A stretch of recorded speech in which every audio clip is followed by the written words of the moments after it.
you can get the king to visit your bedchamber on the first evening, you'll be perceived as a great success. Kom med det og besøg mig efter aftenens program. Jeg, kong Christian den 7. erklærer hermed krig mod lort. Struense, hvad vil du sige til at skifte stilling? Hvad er det for en stilling? Kongens livlag. Jeg kan godt lide at drikke, jeg kan godt lide luder med store bryster, og jeg kan godt lide at slås. Og hvad er der galt i det? Hvorfor var det lige mig, der skulle have den kedelige gås, hva'? Gør hende sjov. Jeg vil gerne have en sjov dronning. Jeg tror ikke, de selv er klar over, hvor meget indflydelse det har på Christian Struense. Jeg tror, du kan blive en fantastisk konge, Christian.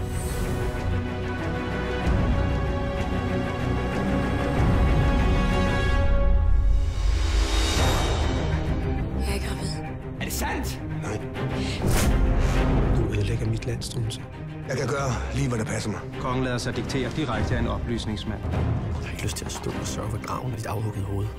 Du er en skide provinslæge. Nu tror du kraftedeme, at du kan styre et helt land.